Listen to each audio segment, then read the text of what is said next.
कि बदअकीदा बैठे लेकिन तासुब का चश्मा हटाए, इंसाफ की ऐनक लगाए, आखिर तक बैठ के सुने। हमारा ईमान कहता है जब उठ के जाएगा उसे कहना पड़ेगा मैं मुजरिम हुआ का, मुझे साथ ले लो कि रास्ते में है जा बचा खाने।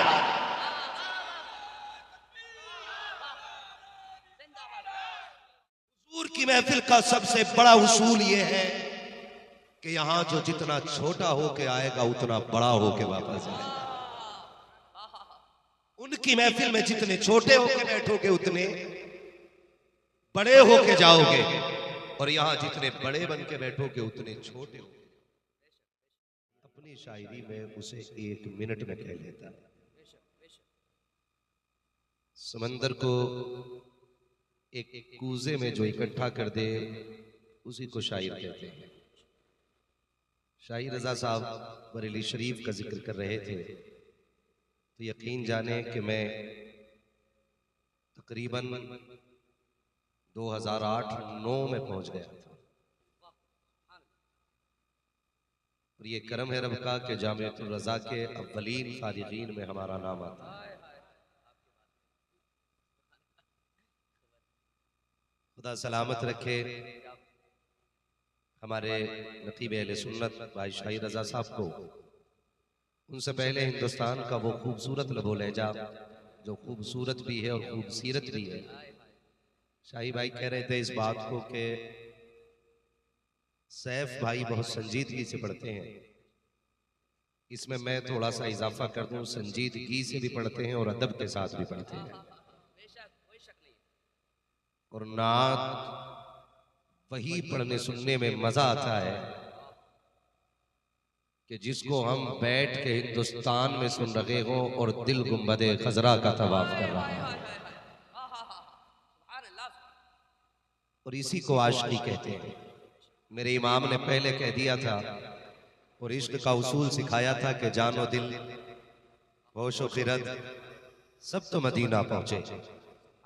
सिर्फ एक ये मिसरा बता रहा है कि आशिक जिस्मानी तौर पे हिंदुस्तान में रहते हैं लेकिन दिल उनका मुस्तफ़ा के मदीने में रहता है। जानो दिल होशो खिरत सब तो मदीना पहुंचे, तुम नहीं चलते रजा सारा तो सामान गया। तुम नहीं चलते रजा सारा तो सामान गया। भाई सैफ रजा कानपुरी ने जितना भी पढ़ा बहुत अच्छा पढ़ा। उनसे पहले आपने हुजूर सैयद साहब क़िबला से बड़ी दिल आवेज गुफ्तगू मुलाहिज़ा फरमाई। ऐसी गुफ्तगू जो समंदरों में आग लगा दे, ऐसी गुफ्तगू जो शबनम को शोला बना दे, वो गुफ्तगू आपने मुलाहिज़ा फरमाई। गालिबन महफिल की आखिरी कड़ी के तौर पे मैं हाजिर हुआ हूँ। आपको ये यकीन दिला दूं कि मैं आपको बहुत ज्यादा देर थकाऊंगा नहीं, लेकिन इतना अरीजा पेश कर लूं कि मेरी बातें कड़वी होती हैं। अगर तकलीफ हो जाए तो माफ कर जाइएगा। और ये कड़वी बातें सिर्फ इसलिए हैं कि बरगे हिना पे लिखता हूं मैं दर्द दिल की बात, शायद कि रफ्ता रफ्ता लगे दिल रुबा के हाथ। मेरी तकरीर तबे यार को बेचैन करती है, सबब क्या है वही कहता हूं जो दिल पर गुजरती है। मैं कोशिश करूंगा कि जितनी देर बैठूं हुजूर की गुलामी का हक अदा कर सकूं। आप दिल आजारी न रखें, मैं भी हुजूर का नौकर हूं, आप भी हुजूर के नौकर हैं। मेरी ड्यूटी नबी नबी करना है और आपकी ड्यूटी नबी नबी सुनना है। मैं कुर्सी पे इसलिए बैठा हूं ताकि आपसे आसानी से बात कर सकूं, वरना इस मिंबर पे कितने बड़े बड़े लोग ऐसे होंगे कि वो चुप होंगे लेकिन फिर भी बड़े होंगे। ये अलग बात है, खामोश खड़े रहते हैं, फिर भी जो लोग बड़े हैं वो बड़े रहते हैं। ऐसे असलाफ से मिलता है हमारा शजरा, जिनके कदमों में कई ताज पड़े रहते हैं। मुझे एक बात बताऊं हजरत, मैं बंगाल क्यों नहीं आना चाहता। आज भी मालदा के इलाके में लगभग 3 या 4 साल के अरसे में आया। अगर एक मरतबा बीच में आया हूं तो मुझे याद नहीं। सिर्फ इस चीज की तकलीफ रहती है कि यहां पर जलसे नसीहत के लिए कम और लज्जत के लिए ज्यादा होते हैं। यकीन करें, बंगाल और बिहार, झारखंड, इन 3 सूबों में इतने जलसे होते हैं कि आदमी अगर इन 3 सूबों में तारीख देने लगे तो 365 दिन खाली नहीं रहे। मैंने ये 3 सूबे इसीलिए छोड़ रखे कि यहां पर गुफ्तगू लोग नसीहत के लिए नहीं, लज्जत के लिए ज्यादा सुनते थे। और कई बार ऐसा भी हुआ कि लोगों ने तकरीर सुनने को पसंद भी नहीं किया। मगर मैं सलाम करता हूं अरकान कमेटी को कि आज मुझे लग रहा है कि 3 साल के बाद आया जरूर हूं, लेकिन सही जगह गया हूं। रात का 1 बज गया है, लेकिन मुझे ऐसा लग रहा है कि महफिल अभी अभी शुरू हो रही है। उम्मीद करता हूं कि मेरी गुफ्तगू को सिर्फ नसीहत के नजरिए से सुना जाएगा।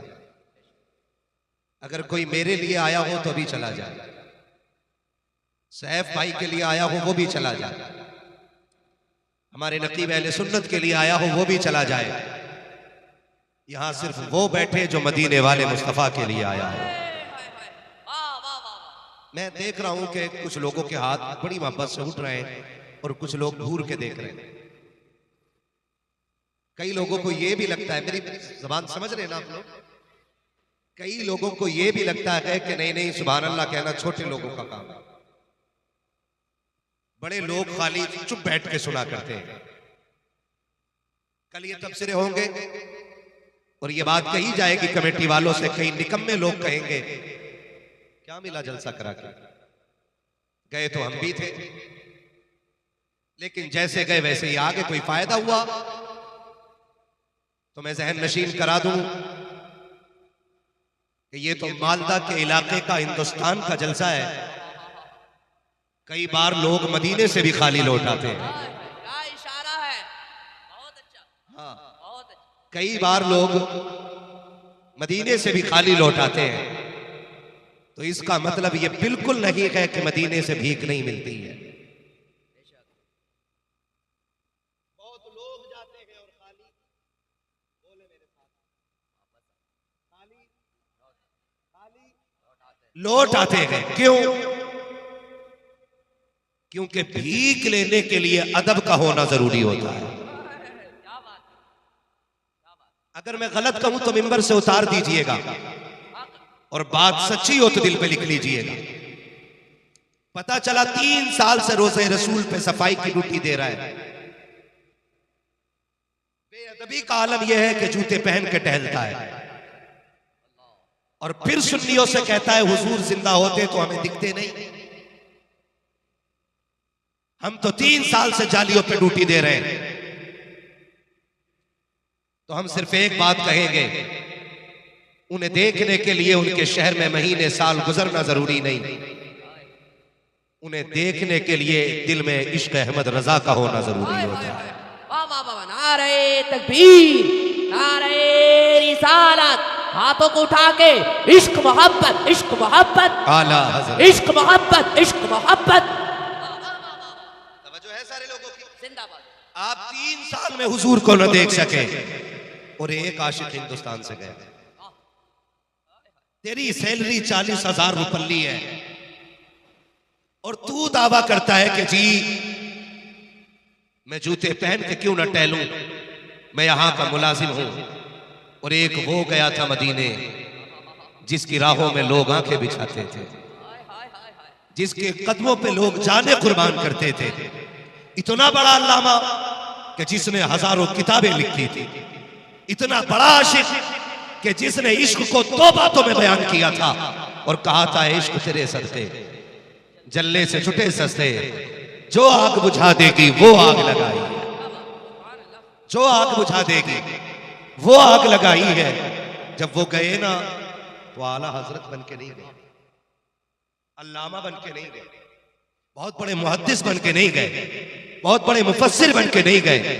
अगर गए तो हुजूर के नौकर बन के गए और आशिक बन करके गए, और इस इश्क के साथ गए कि उन्होंने जाके कलाम लिखा और हुजूर के जालियों के आगे खड़े होकर रो के कहा था, वो सुए लालाजार फिरते हैं, तेरे दिन है बहार फिरते हैं, जो तेरे दर से यार फिरते हैं, दर बदर यूं ही खार फिरते हैं, उस गली का कदा हूं मैं जिसमें मांगते ताजदार फिरते हैं। और फिर तड़प के कहा था, कोई क्यों पूछे तेरी बात रजा, तुझसे कुत्ते हजार फिरते हैं।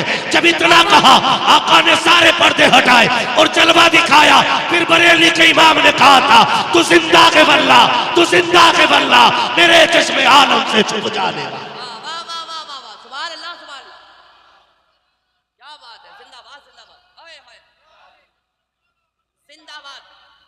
जो है सारे लोगों की। अगर कोई ये कहे कि गए तो हम भी थे जलसे में, तो कहे सुन, हुजूर की महफिल के उसूल हैं, हुजूर की महफिल के जोर से, हुजूर की महफिल का सबसे बड़ा उसूल ये है कि यहां जो जितना छोटा होके आएगा उतना बड़ा होके वापस आएगा। उनकी महफिल में जितने छोटे होके बैठोगे उतने बड़े होके जाओगे, और यहां जितने बड़े बन के बैठोगे उतने छोटे होगे। अब अगर कोई इनसे कहे क्यों कराया था जलसा, हमें तो कुछ मिला ही नहीं, और कोई ये क्या अच्छा हुआ हम तो सो रहे थे भाई, कम से कम नींद तो पूरी हो गई, हमने फलां को बोलते सुना के कोई फायदा ही नहीं हुआ, तो उससे कहना ये तेरी अक्लमंदी नहीं, बल्कि इसमें भी राज है। लौट कर आ गया मक्के से मदीना न गया, जाता भी कैसे जब आका ने बुलाया ही नहीं, जाता भी कैसे जब आका ने बुलाया कि नहीं, इसलिए कि महबूब की महफिल को महबूब सजाते, आते हैं वही जिनको, आते हैं वही जिनको सरकार बुलाते हैं। इधर वाले क्यों नहीं बोल रहे, इधर वाले फायदा उठा, कोई मसला नहीं। मैं हुजूर की महफिल में कोई सोता है ना तो मैं उसे जगाता ही नहीं, और ना कहता हूं कि जगाओ। मैं सोचता हूं कि जब उनकी महफिल में नींद आए ना और ख्वाब आ जाए, तो ख्वाब में हुजूर के अलावा कोई और नहीं आ सकता। इसलिए मैं कहता ही नहीं किसी को जगाओ, या तो सो ही जाओ या तो सो ही जाओ या सुन लो। यहाँ सोने में भी घाटा नहीं है। मुझे थोड़ी तकलीफ ये हो रही है कि माइक मेरी आवाज नहीं निकाल रहा, मेरी आवाज नहीं निकाल रहा। ऑपरेटर साहब अगर जिंदा हो तो इसकी बेस थोड़ी कम कर दे, ट्रेवल इसे दे, क्योंकि बेस मेरी आवाज में काफी। आपकी मशीन को आपको पैसा जो 50 रुपया दिया गया है ना, इसके अलावा भी आपको बजाने का पैसा दिया गया होगा। हाँ, आपको मौलवी को परेशान करने के लिए नहीं, मौलवी का काम आसान करने के लिए बुलाया गया। नाराज तो नहीं है ना? सारे राजी बैठे, सारे खुल के कहते हैं जरा या रसूल अल्लाह। क्या बात है, सलामत रहे। वो जो न थे सारी बरेलवी है ना, उन्हें खुली तो नहीं है, वो तो बैठे, ये अच्छा है। भगाए वो जिसके पास चोरी का माल हो, हमारे पास तो अहमद रजा की तिजोरी का माल है। अहमद रजा की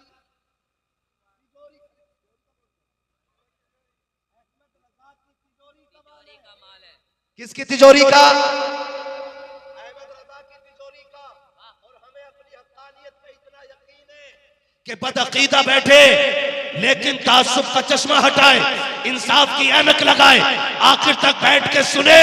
हमारा ईमान कहता है जब उठ के जाएगा उसे कहना पड़ेगा मैं मुजरिम हुआ का, मुझे साथ ले लो कि रास्ते में है जा बचा खाने।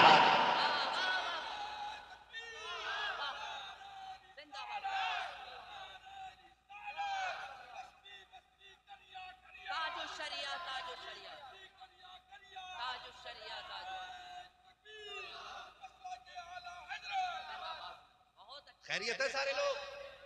आज सारे सुन्नी बैठे, तो क्यों ना फिर सुन्नियों से ही बात कर लूं। मैं वहाबियों पे वहां बोलता हूं जहां वहाबी होते हैं, हमारे जलसे में तो नहीं है ना, तो हम तो इनसे बात करने आए ना, तो ये मैं उनका प्रचार क्यों करूं? क्या बात, सही है।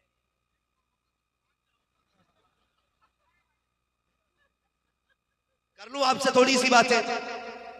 खुदा सलामत रखे सारे लोगों को। और अल्लाह सबको हुजूर के दर की खैरात अता फरमाए। बरेलवी तो हम सारे ही हैं, ठीक है ना?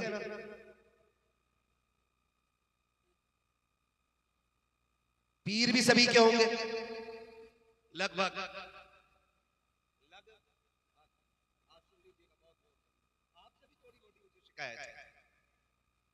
शिकायत यह है कि हमारी सफों में जो इख्तलाफात की दीवारें खड़ी हो गई है ना, उसकी चंद वजूहात हैं। एक बड़ा सबब है इलेक्शन, एक बड़ा सबब है इलेक्शन। दूसरा सबब है जायदाद का बंटवारा। तीसरा सबब पाया जा रहा है आज पीरों का अलग अलग हो जाना। मैं ये जो बात कर रहा हूं, ना अशरफी होने के नाते, न रजवी होने के नाते, न बरकाती होने के नाते, न उवैसी होने के नाते, न चिश्ती होने के नाते, ये बात कह रहा हूं मुहम्मदी होने के नाते। बहुत गौर से मेरी बात सुनिए। इलेक्शन जो लोग लड़ते उन्हें मैं समझा दूं, जो इलेक्शन में वोट लेते और देते हैं ना, वोट नाम है राय का। दो बंदे मेरे सामने हैं, मैं चाहूं तो इनको वोट देने की राय रखूं, चाहूं तो इनको देने की रखूं वोट। इसमें कोई नफरत होनी नहीं चाहिए।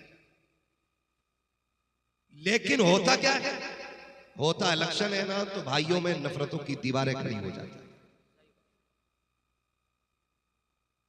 मैं मुखिया हजरात, प्रधान हजरात, निम्बर हजरात, विधायक हजरात, या जितने भी पद के इलेक्शन होते हैं, सबसे कहूंगा खुदारा, इलेक्शन लड़ो लेकिन भाई को भाई से जुदा न करना। दूसरी वजह जायदाद का बंटवारा। भाई भाई के खिलाफ खड़ा हो जाता है सिर्फ 20 दो 20 जमीन के लिए।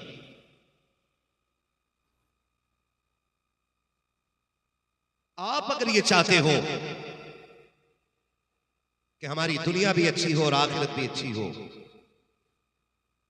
तो चंद टकों के लिए अपने सगे भाई के खून को बहाने को आसान न समझना। ये उम्मत बड़ी मेहनत से बनी है। इस उम्मत के लिए मेरे नबी ने पत्थर खाए, इस उम्मत के लिए मेरे नबी ने फाके किए,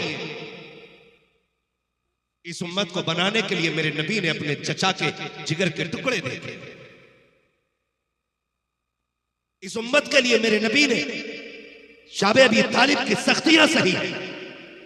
इस दिन के लिए तो नहीं था ना कि आज उम्मत अपने सगे भाई के खिलाफ खड़ी हो जाए। तीसरी सबसे बड़ी वजह है पीरों के लिए झगड़ा करना।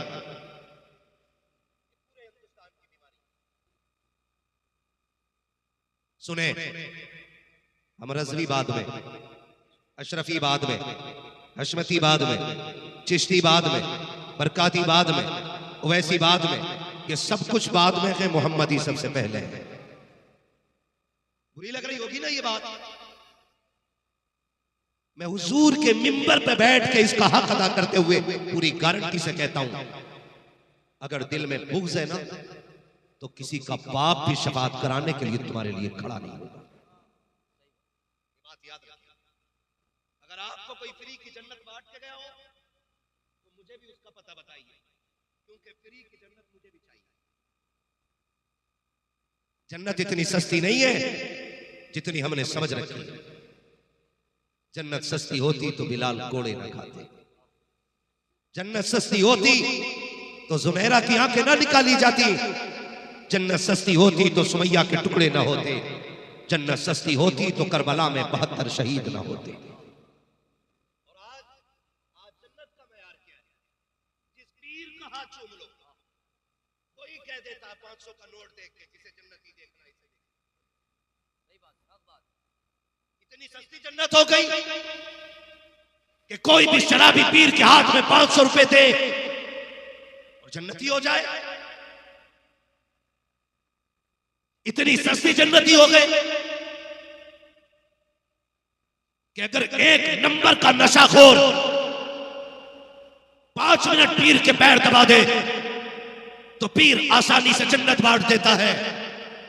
सुन, जन्नत न मेरे बाप की है न तेरे बाप की है, जन्नत अगर है तो सैयदा फातिमा ज़हरा के बाप की। वाह वाह वाह वाह वाह, नारे तकबीर, नारे रिसालत, पत्ती पत्ती फूल फूल। बहुत अच्छा हजरत। बहुत गौर करने की जरूरत है, माफ कर दीजिएगा अगर जुमले तल्ख हो जाए तो। मैं आपको तकलीफ देना नहीं चाहता हूँ, बस इतना बताना चाहता हूँ प्यारे, हम अगर पीर बन के आते हैं हमें वीआईपी मकान चाहिए, इससे मतलब रकीक है बिस्तर हराम का है कि हलाल का है। हम अगर बैठे हो 8-10 गाड़ियां आगे पीछे चलने वाली हो, इससे मतलब रकीक है रिसीव करने वाले शराबी है कि जुआरी है। और तुम्हें खुदा का वास्ता दे के कहता हूँ, खुदारा अपने आप पे सितम ना करो, अपने आप पे जुल्म ना करो। कभी आईने के आगे खड़े होकर के खुद से पूछो, क्या तुम वही अबू बकर हो जिसे मुस्तफा ने सवारा के? क्या तुम वही उमर हो जिसे मुस्तफा ने सवारा के? क्या तुम वही उस्मान हो जिसे मुस्तफा ने सवारा के? क्या तुम वही अली हो जिसे आका ने बनाया के? अगर नहीं तो सुन, आज ले उनकी बना, आज मदद मांग उनसे, कल न मानेंगे कयामत में आकर मांगे। माफ कर दीजिएगा, मैं आईना को दिखाऊंगा दाग चेहरे के, जिसे खराब लगे सामने से हट जाए।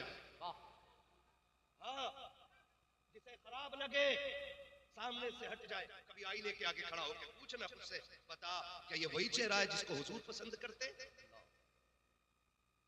मैंने जो ये दाढ़ी में कट निकाले हैं, क्या मेरे नबी को ये कट पसंद है? अगर नहीं तो सुन, तू नबी के दिल को दुखा के पीर की दुआओं से कामयाब होगा। फासले हो गए यार, इतने फासले हो गए कि हम चीखते हैं तो जवाब मदीने से नहीं आ रहा। इतने फासले हो, गलत नहीं कह रहा हूं, सिर्फ टोपी लगाने का नाम मुसलमान नहीं, सिर्फ बोटी तोड़ने का नाम मुसलमान नहीं, सिर्फ कुर्ता पजामा पहनने का नाम मुसलमान नहीं। सुन, अगर मस्जिद में भी पड़ा है और रिश्ता हुजूर से पक्का नहीं तो नतीजा कोई नहीं। दिल का रिश्ता हुजूर से मजबूत कर, अगर मजदूरी भी करेगा ना तो हर सलाम का जवाब तेरा मदीने से आना शुरू हो जाएगा। बेशक बेशक, सुभान अल्लाह। दिल का रिश्ता हुजूर से जुड़ना चाहिए। बेशक, रिश्ते ही तो कमजोर हो गए हमारे। हमारे पीर ने हमसे कह दिया, चल ठीक है, चुमरी हाथ डर मत, मैं निकाल लूंगा। वो निकालेगा जिसकी अपनी जन्नत मुश्किल में। बताओ, वो निकाल लेगा हमें जिसकी अपनी मुश्किल में। तो फजर भी गायब, सहर भी गायब, इशा भी गायब, सारी नमाजें गायब, वो निकाल लेगा। अली जो सरदार औलिया है, जो सारे सिलसिलों का मखरज और मंबा है, जो सारे पीरों का पीर है, बेशक उसकी असर कज़ा होती है। हुई नहीं, सूरज छुपने लगा है, अंधेरा होने लगा है, आंखों में आंसू आ गए और वो आंसू टपक के नबी के रुखसार पे गिरे। नबी के रुखसार पे गिरे, हुजूर की आंख खुली। मेरे नबी ने फरमाया, तनाम आइनाया फला यनामु कल्बी, धोखा ना खाना, मेरी आंख सो जाती है, मेरा दिल जागता रहता है। हाय हाय हाय हाय हाय हाय हाय, आंख सो जाती है, मेरा दिल जागता रहता है, मेरा दिल जागता रहता है। एक आंसू का कतरा गिरा, अली खैर है? हुजूर असर कज़ा हो रही है। उठे, का इश्क मेरा हो और नमाज कज़ा हो जाए। इश्क मेरा हो और नमाज कज़ा हो जाए। अली तू बता, चल कज़ा पड़ेगा कि अदा पड़ेगा? का या रसूल अल्लाह, तेरे इश्क में अगर कज़ा हो गई तो फिर इश्क किस काम का? फरमाया, सुन, अगर तूने मोहब्बत दिखाई है तो मोहम्मद अपनी ताकत दिखाएगा।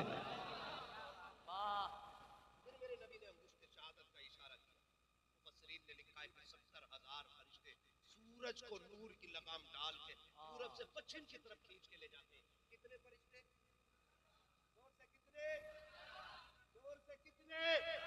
70,000 फरिश्ते जब नबी की उंगली उठी तो कहते हैं 70,000 फरिश्ते सूरज के साथ टंगे चले आ रहे थे।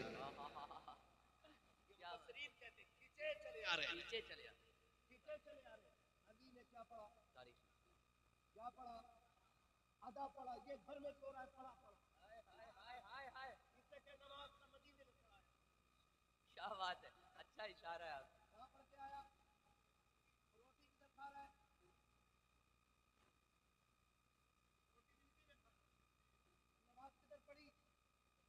लात मार के चल जिधर नमाज पढ़ी इधर ही रोटी का।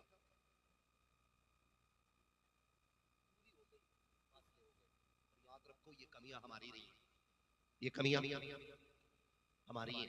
मुझे एक बात याद आ रही है, अरबाब मिंबर दुआएं देंगे। मैं बात अर्ज करने लगा हूं कि इश्क के अपने उसूल होते। तारीख में एक बहुत बड़ा नाम है बाबा फरीद गंगे शक्कर रहमतुल्लाह। बोलो यार सुभान अल्लाह। फरीद उसको कहते हैं जिसका चेहरा देख के लोग कलमा पढ़ लिया करते थे।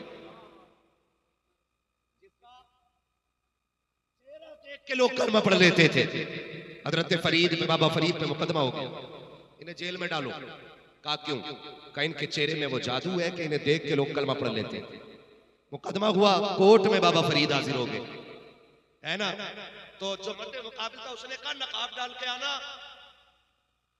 कहीं जज तुम्हें देख के तुम्हारी तरफ फैसला ना कर दे। जज भी गैर मुस्लिम, बाबा फरीद हाजिर हो गए। जज ने पूछा मुकदमा क्या है? ये जो कटघरे में खड़ा है ना, इसका चेहरा देख के लोग कलमा पढ़ लेते हैं।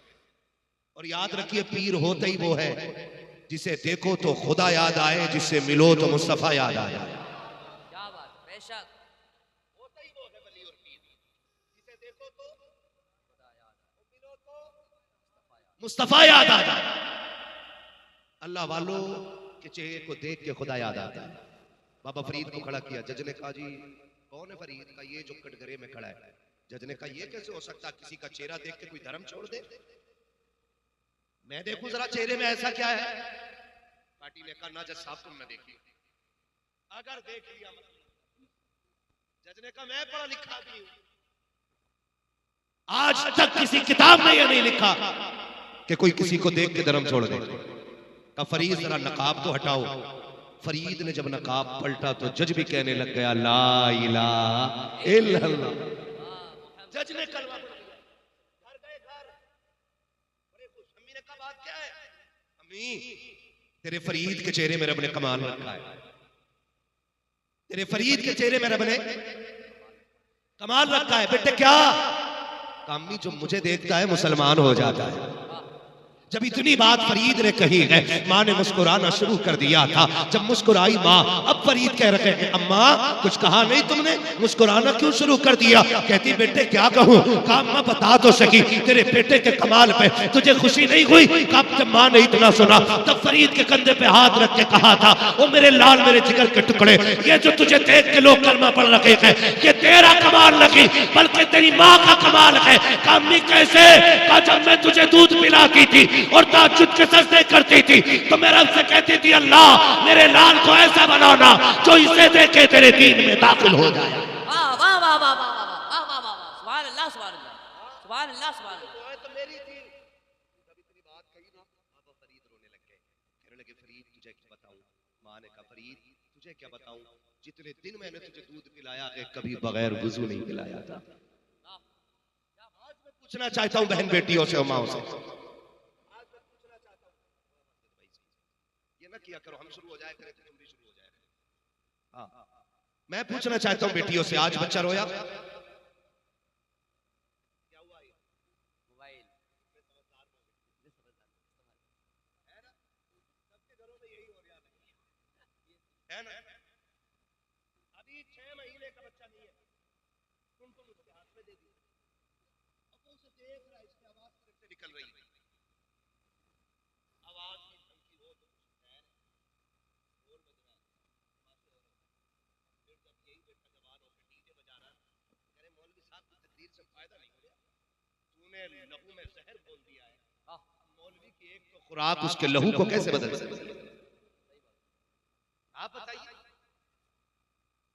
जिन बच्चों को बचपन में तुमने गाने सुनाने का आदी बना दिया, मौलवी उसे कुरान सुना ले। खुद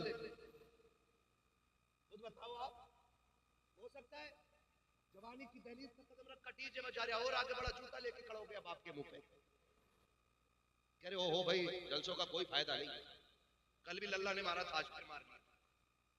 जलसे अपना काम बराबर कर रहे हैं, हम घर में अपना काम बराबर नहीं। और मैं बाप से भी कहूंगा और बेटियों से भी कहूंगा, आज जो तुम्हें चुगली के लिए टाइम नहीं मिलता ना, बच्चे के हाथ में मोबाइल दिया, पड़ोसन के साथ बैठ के बतियाए जा रहे है, इन्हें फुर्सत ही फिर कह रही बरकत नहीं हो रही, तो कह रहे लकीरें देखिए बाबा बड़ा कमाता हूँ, 6 साल से मुंबई में हूँ, घर आया कुछ के लिए बैठा ऐसे ही बैठा है, तो कह रहा ओ हो ये कुल गई सारा पैसा इधर से निकल गया, सारे 420। अगर लकीरें मेरी गरीबी का फैसला करें तो जिनके हाथ नहीं होते उन्हें तो मर जाना चाहिए। आप बताओ ना, आप कितना कमा रहे प्रदेश रह करके, आप वतन से बेवतन हुए, आपने औलाद छोड़ दी ताकि बच्चों की जरूरतें पूरी कर सको, आपने अपनी जान से ज्यादा अजीज वतन छोड़ दिया ताकि बच्चों के ख्वाब पूरे कर सको, आपने परिवार छोड़ा है ताकि खानदान की जरूरतें पूरी कर सको, आपने रिश्तेदार छोड़ दिए हैं ताकि जरूरतें पूरी कर सको, आप अंधाधुंध कमाते हो फिर भी घर में बरकतें नहीं है, तो इसमें नुकसान लकीरों का नहीं है। जाओ बेटियों से कह दो कि जब हम प्रदेश में रखा करें चुगली के संदूक को ताला लगाओ, कुरान खोल कर बैठ जाया करो, मुसल्ला बिछा करके इबादत करना तेरा काम है, बरकतें दे देना ये खुदा का काम है। नारे तकबीर, नारे रिसालत, इस्लाह मुआशरा वाली गुफ्तगू बहुत अच्छा। जिंदाबाद। बेटियों से भी गुजारिश है, जिंदाबाद। सबसे बड़ा नुकसान मोबाइल उसके हाथ में दे दिया, ठीक है, अपना बचपन में मां की गोद नसीब सही बात मिली, जिस खाली वक्त में बच्चे को मां की गोद में होना चाहिए था ना, वो कहां है, बिस्तर पे पड़ा है। जब उसे मां की लोरियां सुननी थी तब मोबाइल सुन रहा है। याद रखो, तैयारी कर लो, जब तुम्हें ये बेटा आज इतना बोझ लगा है ना कि तुमने इसे उठा के चारपाई पे डाल के तुमने पंचायतों में वक्त दे दिया, आज इसे तुम्हारी जरूरत थी तुमने वक्त नहीं दिया, कल तुम्हें इसकी जरूरत होगी ये तुम्हें वक्त नहीं देगा। ये बात याद रखो, अगर आज तुम बच्चों को गोद में नहीं रखोगी कल तुम्हारी औलाद तुम्हें गोद में नहीं रखेगी। आज बच्चों को तुम गोद में रखो, कल औलाद तुम्हें गोद में रखेगी। और इस पे कंट्रोल करो आप, वरना सिर्फ आप एक जानदार मखलूक को पैदा कर रहे हो, इंसान और इंसानियत को पैदा नहीं कर रहे हो। ये याद रखिएगा मेरी बात। मां का दूध और मां की लोरी, दूध जानवर का, लोरिया मोबाइल की। तो सलाहुद्दीन अय्यूबी किधर से आने, मोहम्मद बिन कासिम कहां से आए, जमीन फाड़ के या आसमान का सीना चीर के? नहीं, इन्हीं घरों से सलाहुद्दीन को आना था, इन्हीं गोदों से सलाहुद्दीन को आना था। लेकिन कब? जब माए फातिमा ज़हरा जैसी हो, बाप मौला अली जैसे हो, तब आएंगे ना। आज तो बेड़ा ही गलत है। बाबा फरीद की अम्मी ने कहा था, फरीद मैंने कभी बेवजू तुझे दूध नहीं पिलाया, उसी दूध का कमाल है जो तुझे देखता है वो तेरा हो जाता है। अब आगे बढ़े, जो मैं बताना चाहता हूं, बाबा फरीद के एक मुरीद थे जो पंजाब में रहते थे, और मुरीद थे देहाती समझते हैं, गांव के मजदूर आदमी। याद रखिएगा, पीर तो किसी से भी इश्क हो सकता है और पीर से भी किसी को इश्क हो सकता है। वो कभी भी लायक मुरीद हो ही नहीं सकता जो पीर की मर्जी पे अपनी मर्जी चलाए। मुरीद होता ही वो है जो पीर की मर्जी पे अपनी मर्जी कुर्बान कर देता है। ये भी आप आज पीरों का भी मतलब अलग है, यही नजरिया पीरों का, यही मुरीदों का है। पीर मुरीद सोचता है कि पीर का मतलब है डोरी देने वाला, तावीज देने वाला। मुर्गी खो गई हो तो पीर बताए, भैंस को नजर लग गई हो तो पीर उतारे, अगर नहीं उतारी तो पीर नहीं। चल भाई, हम दूसरा ऐसी पीरा मुरीदी से कोई फायदा, बोलो कोई फायदा नहीं है। पीर मुरीद का रिश्ता क्या होता है? बाबा फरीद का मुरीद साल में एक दिन मिलने आता था। कितने दिन? साल में एक दिन। एक दिन। देहाती था, उसके इलाके में लुंगी बहुत अच्छी मिलती थी। अपने पीर के लिए तोहफे में एक लुंगी लाता था। गरीब था, मजदूरी करता था, लुंगी लेके आया करता था। इत्तेफाक एक साल गुर्बत बढ़ गई और लुंगी न खरीद सका, तो गैरत की वजह से पीर से मिलने ही आया नहीं। एक साल नहीं आया, दूसरे साल जब आया तो 2 लुंगी लेकर के आया। कितनी लुंगी? 2 लुंगी। समझाना चाहता हूं कितनी। नाराज है आप लोग? हो तो खाक से हो जाओ। एक बार आए हो, दोबारा नहीं आए, है ना? आज तो इतना कड़वा बोलूंगा कि बिस्तर नहीं, खबर नहीं, कयामत में भी ये कड़वा। क्या बात। मैं चाहता ही नहीं कि चापलूसी करूं, तेरी की जन्नत बांटूं और पैसे लूटूं, निकल लूं। इतना कड़वा बोल के जाऊंगा कि बिस्तर पे लेट के करवटे बदलोगे कि किसको बुला लिया था कि मीठा खा के भी मुंह मीठा नहीं। बहुत अच्छा। जो है सारे लोगों को कितनी लुंगी लाया और जोर से कितनी? सच्ची बताऊं, बिना माइक के बोलने में आसानी हो रही। कितनी लुंगी? 2 लुंगी लेकर के आया। बाबा फरीद ने मुरीद को देखा, फरमाने लगे यार अब आया है, पिछले साल क्यों नहीं आया था? पिछले साल क्यों नहीं आया था?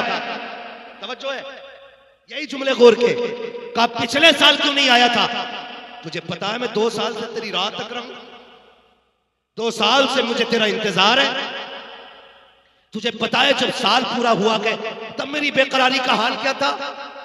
उसने कहा हुजूर माजरत चाहता हूं, मैं खाली हाथ आना नहीं चाहता था और मेरे पास इतना पैसा नहीं था कि मैं तेरे लिए एक लुंगी खरीद लेता, इसलिए मुर्शिद में पिछले साल नहीं आया, इस बार 2 लुंगी लेकर के आया हूं। एक इस साल की है, एक पिछले साल की है। बाबा फरीद के कदमों में लुंगी रखी और रखने के बाद बैठा। बाबा फरीद ने आग लगाई लुंगी को। जैसी लुंगियों को आग लगी है, मुरीद तड़प के कहता है हुजूर पसंद नहीं आई क्या? आका जी बड़ी महंगी लेकर के आया था, बड़ी मोहब्बत से लेके आया था, सरकार क्या हो गया है? क्या लुंगी अच्छी नहीं लगी है? तब बाबा फरीद ने रोते हुए कहा था यार ये जो 1 साल कज़ा हो गया है ये इसी लुंगी की वजह से हो गया है। तब बाबा फरीद ने कहा था हर वो चीज जो यार को यार से जुदा कर दे उस चीज को आग लगा देनी चाहिए, जो महबूब को महबूब से दूर कर दे उसे आग लगा दो। तो सुनो, जो उम्मत को आका से दूर कर दे हर उस चीज को आग लगा देनी चाहिए। क्या बात है। नारे तकबीर, नारे रिसालत, उलमाए अहले सुन्नत, सरकार की आमद, दिलदार की आमद। बहुत अच्छी गुफ्तगू, जिंदाबाद। बहुत अच्छा। हर वो चीज जो यार को यार से अलग कर दे उस चीज को आग लगा दो। अब वो अगर उम्मत को आका से अलग करने वाला पीर ही क्यों ना हो, उसे भी आग लगाओ और कहो कि मोहम्मद से वफा तूने तो गम तेरे है, ये जगह चीज है क्या लो हो कलम तेरे। दिल के फकोले चल उठे सीने के दाग से, बहुत अच्छा। इस घर को आग लग गई घर के चराग से। हमें पीर वो नहीं चाहिए जो उम्मत के टुकड़े करे, हमें पीर वो चाहिए जो टुकड़ों में बटी उम्मत को एक जगह ला के खड़ा कर दे। बेशक बेशक। नहीं, उसने मेरे खिलाफ बोला कैसे? पुलिस से कह रहा उधर चला गया, पैर तोड़ दूंगा, उसके दावत खाली, पुलिस बनाना छोड़ दूंगा तुझे, बटन बंद कर दूंगा ऊपर से, औकात क्या है तेरी तो तू बंद करे। कल भी ये गुनाहगार उम्मत हुजूर के टुकड़ों पे पल रही थी, आज भी हुजूर के टुकड़ों पे पल रही है। बेशक। अंधभक्त उधर नहीं, अंधभक्त समझते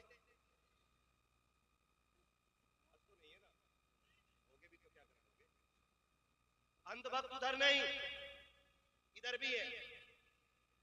पूछो क्या हाल है भाई, काम कैसा चल रहा है? कह रहा बस पीर का करम है। फसल कैसी हुई? पीर का करम है। चावल कैसा हो रहे हैं?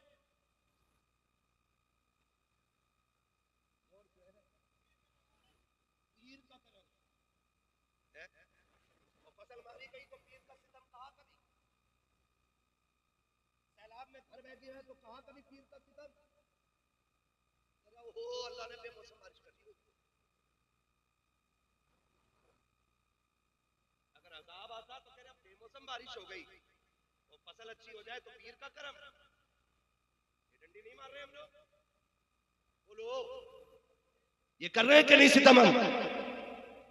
और पीर भी कह रहा मेरे नाम की तस्वीर पढ़े जा, बाकी तो मैं देख ली। इतना दर्द चलेगा कब्र में गिरा के ना, पीर साहब कोई बचाने वाला नहीं। सही बात। हाँ, एक टाइम की नमाज नहीं पढ़ ला, कह रहा मेरे हो गए ना तो जन्नती। पीर तू है कि पीर इमाम अहमद रजा है? इतना बड़ा आशिक, हुजूर का इतना बड़ा आशिक कि जिसने सर की आंखों से हुजूर को देखा वो फिर रो के कहता मुजरिम को न शर्माओ, अब आप कफन ढक दो, मुंह देख के क्या होगा पर्दे में भलाई। मुंह देख के क्या होगा? पीर को चाहिए अपने मुरीदों के दिल में अल्लाह का डर पैदा करे, खशियत इलाही डाले अपने मुरीदों के दिल में, और खुद भी सजदे में जाकर रो के कहे मालिक यहां तक मैं ले आया हूं, आगे संभाल लेना अब तेरा काम।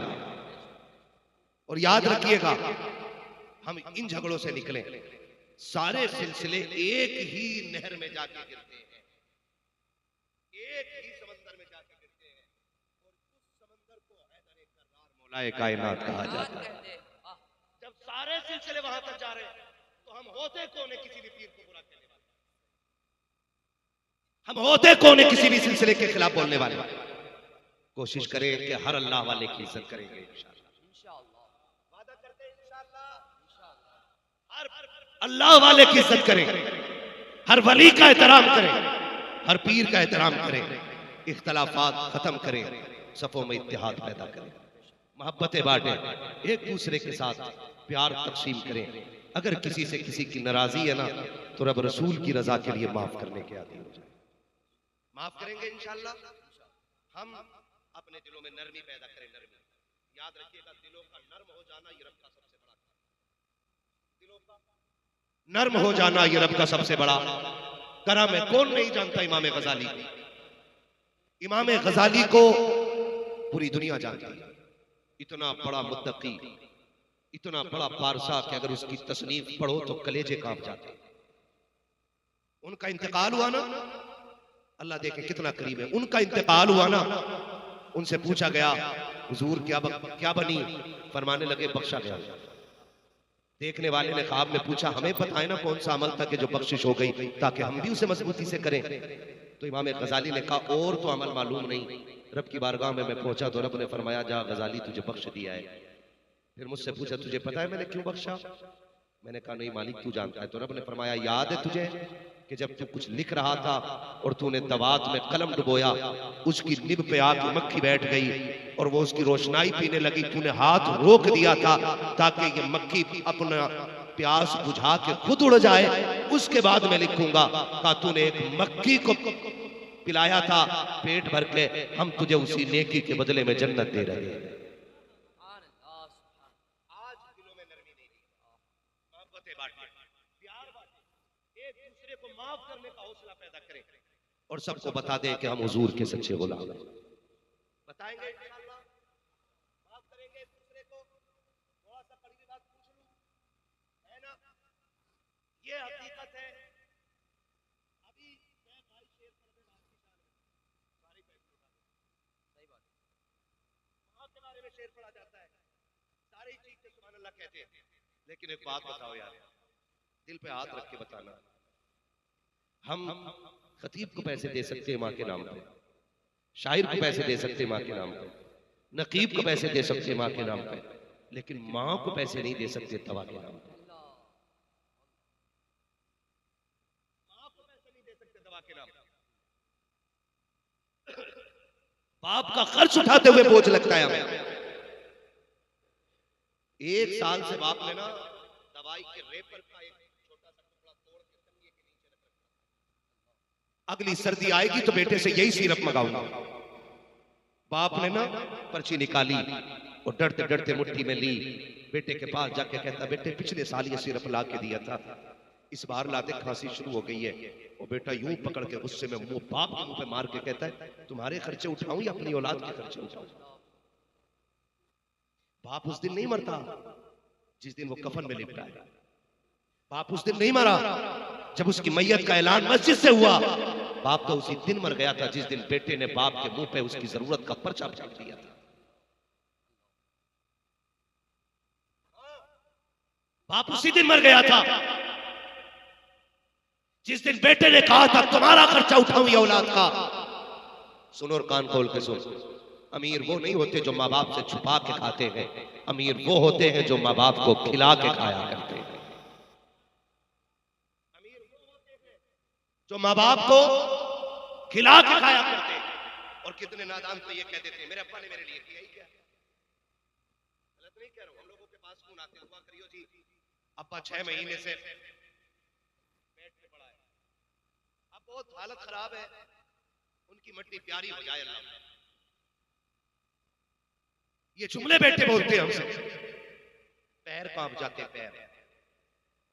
तुम्हें क्या लगता है ये जो रिस्क मिलता है तुम्हारी मेहनत से मिलता है? ये जो नोट कमाते हो ये तो मेहनत या हुनर से कमाते हो?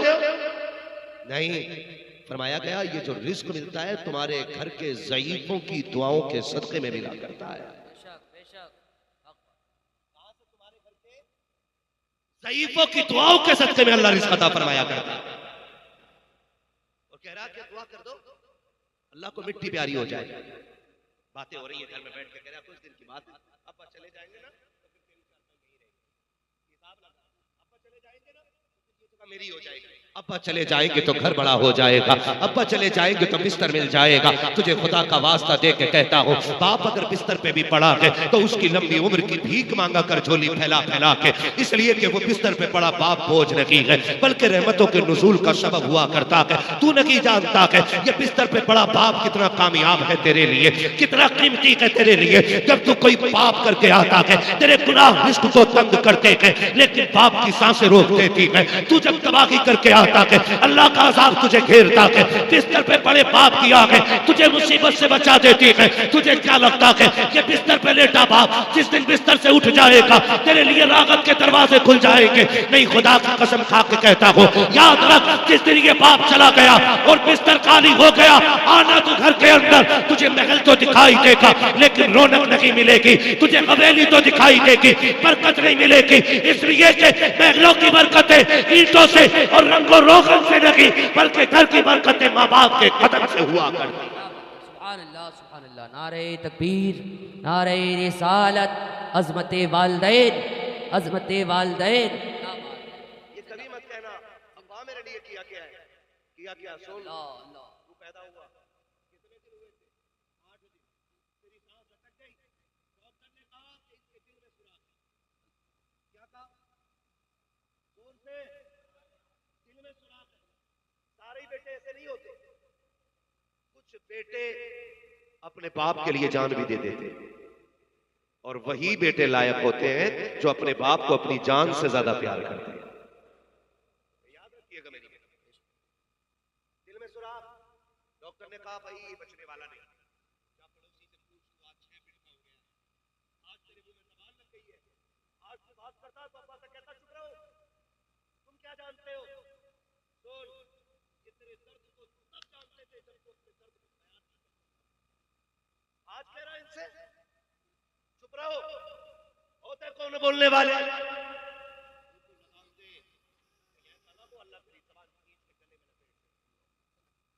किस बड़ी सरकार के बारे में बोल रहे हैं कि तुम कुछ नहीं जानते हो।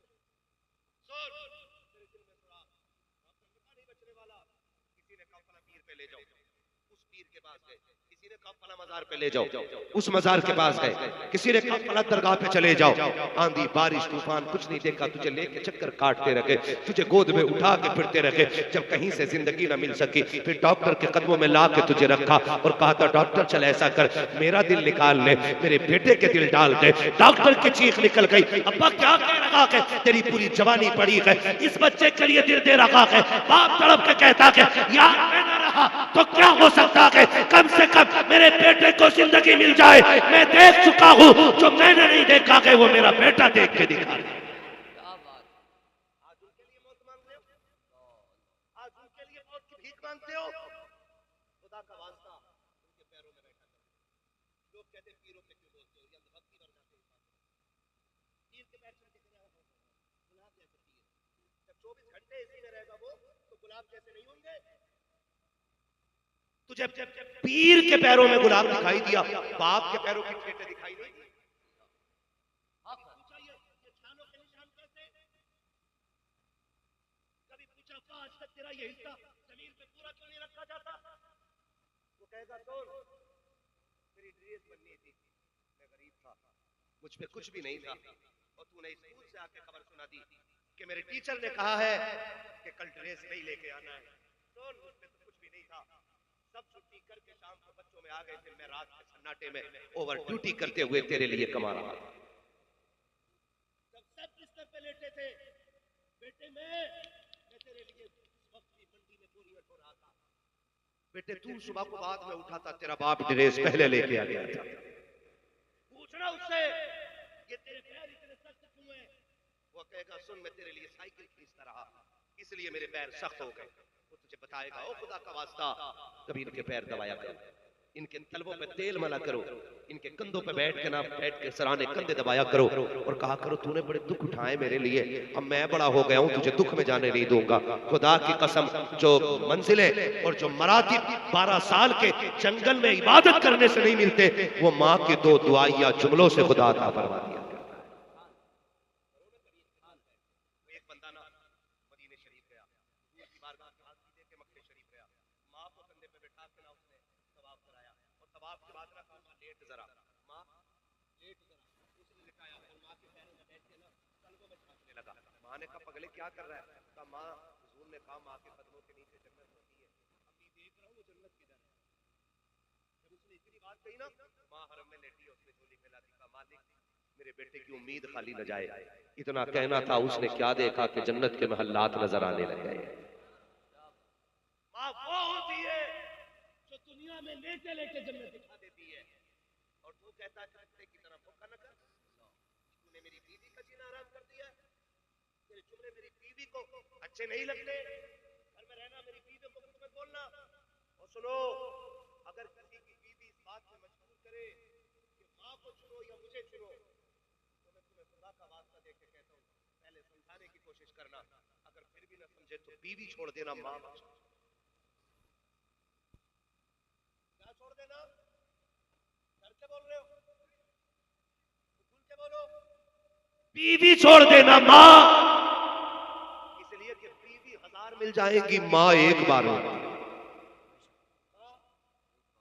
एक बार मिलती है। करेंगे प्यार इंशाअल्लाह, मोहब्बत करेंगे इनसे, इनकी खिदमत करेंगे इनकी खिदमत। लायक बेटे वो हैं जो परदेश से आए ना, तो जो चीज लाए पहले माँ के लिए।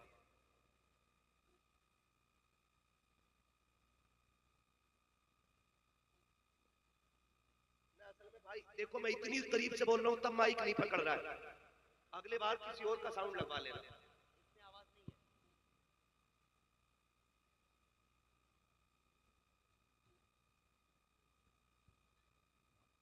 हेलो हेलो हेलो, बैठ जाइए भाई, बैठ जाइए।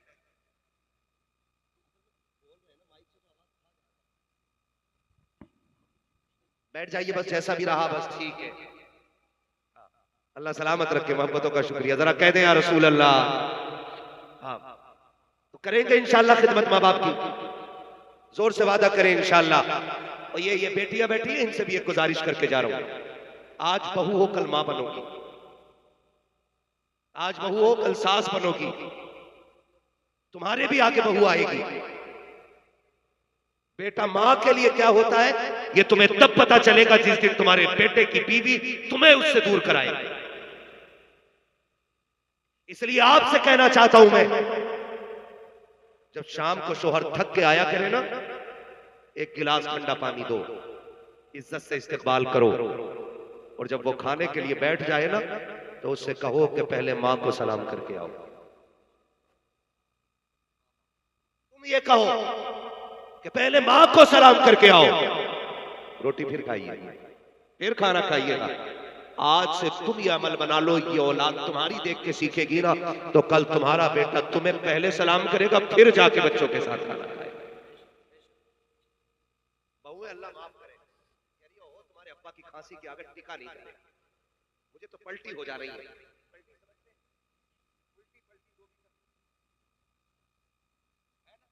उल्टी हो रही है, उल्टी।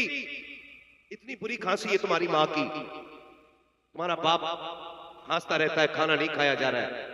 अल्लामा रूमी ने एक वाक़या तहरीर फरमाया कि एक खातून ने अपने शोहर से कहा, सुनो तुम्हारे बाप की खांसी बर्दाश्त नहीं होती है, इस बुड्ढे को किनारे कर दो ना। उसने कहा अच्छा मैडम तुम्हारे लिए तो जान दे देंगे।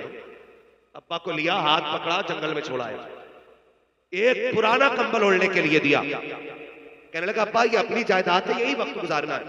अल्लामा रूमी ने लिखा है कि साथ में पोता भी था। जब बाप चादर डाल के ना अपने बाप के ऊपर चला, बच्चा थोड़ी देर तो उंगली पकड़ के चला, फिर वापस दौड़ा।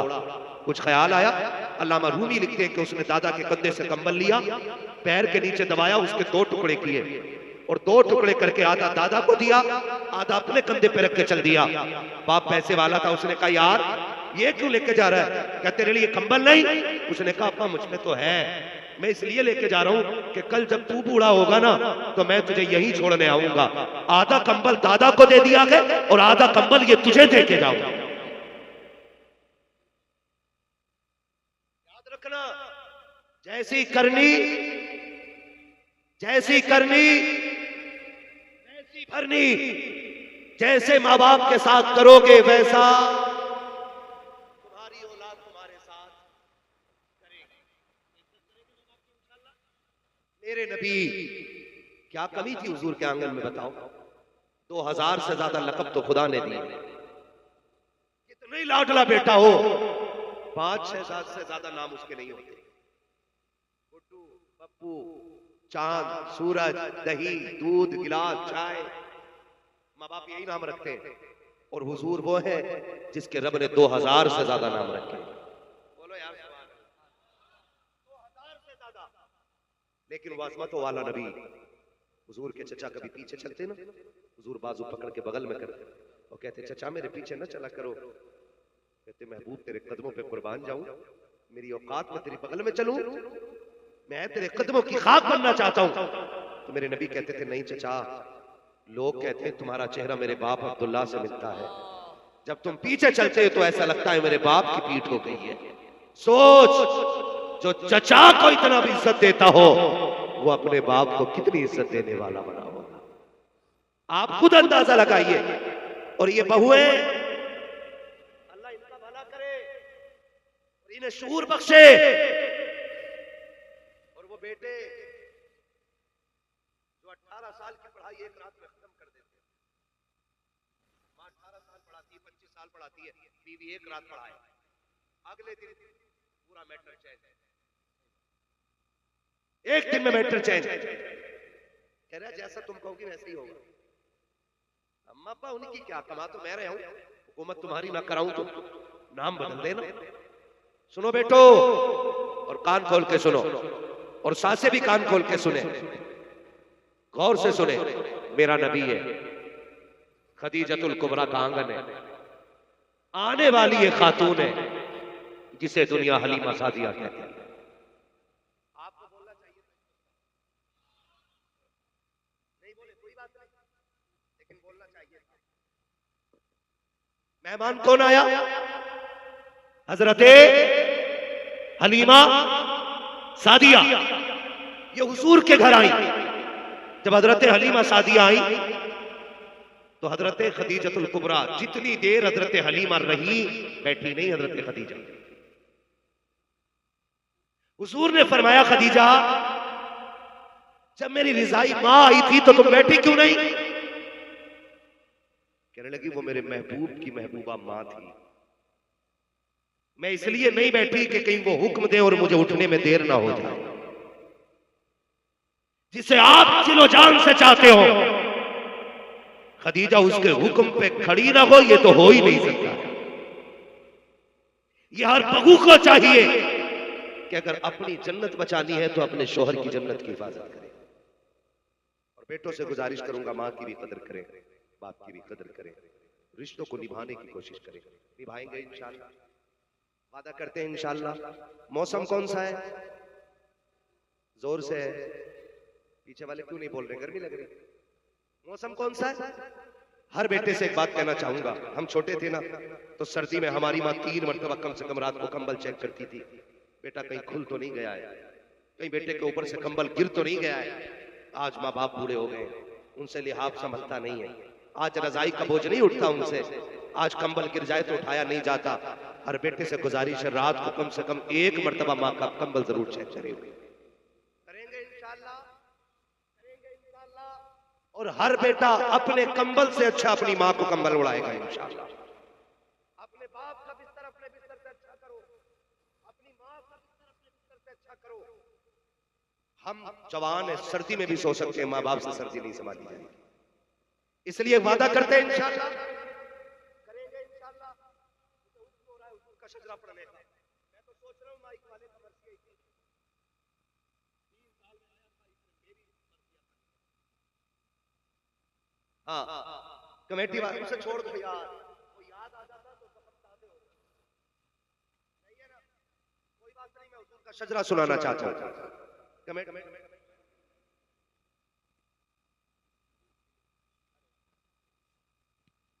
हेलो,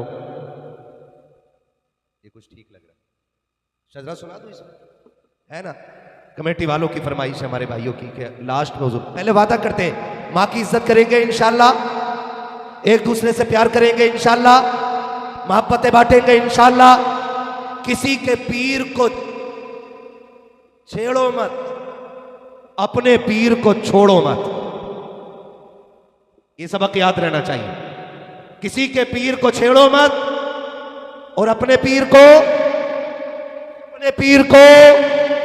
जोर से अपने पीर को करेंगे इंशाल्लाह। सारे एक दूसरे के साथ मिल बांट के बैठे, प्यार बांटे। कोई पूछे ये कौन बैठे हैं? किसी के गले में चिश्ती रुमाल है, किसी के सर पे बरकाती टोपी है ना?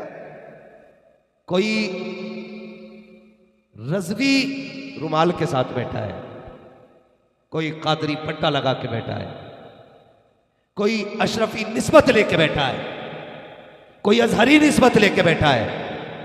जब कोई पूछे तो एक जवाब आना चाहिए, ये सारे मोहम्मद अरबी के गुलाम बैठे हुए हैं,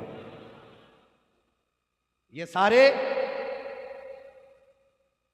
फूल अलग हो सकते हैं, चमन एक है, फूल अलग हो सकते हैं, चमन एक है। इस पे अमल होगा इंशाल्लाह, अगर इस पे अमल करो तभी जलसे कराना, वरना मत कराना, वरना बिल्कुल मत कराना।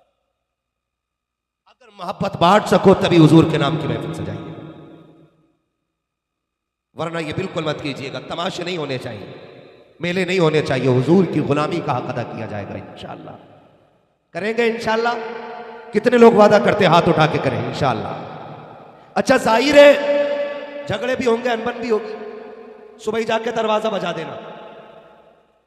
पूछे कौन? का दरवाजा तो खोल। वो दरवाजा खोले, अपने नाराज दुश्मन को देखे और पूछे तू यहां क्यों आया है? उससे कह देना माफ कर दे, मैं तुझसे माफी मांगने आया हूं। अगर वो कहे तुझे शर्म नहीं आती, उसने कहा बस इतना कहने पे इतना कह देना कि आखिरत की शर्म से दुनिया की शर्म आसान है। मैं तुझे सलाम करने इसलिए आया हूं, मेरे नबी ने कहा जो रूठे हुए भाई को पहले सलाम करेगा, अल्लाह उसे पहले जन्नत में दाखिल फरमा देगा।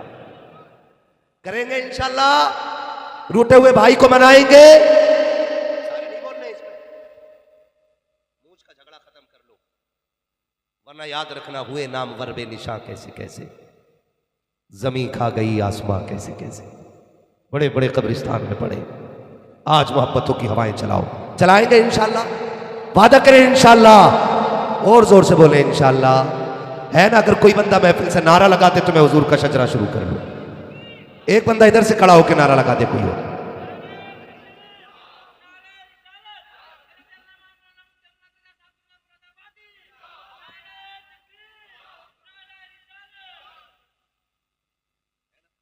अब आप समझ ले मेरा इशारा, जब मेरा हाथ का इशारा हो तो समझ जाना मौलवी क्या चाह रहा है? मेरे भाई जो सुनते हैं ना वो समझ गए, उन्होंने कहा मौलवी सांस लेना चाह रहे हैं। आपको क्या करना है?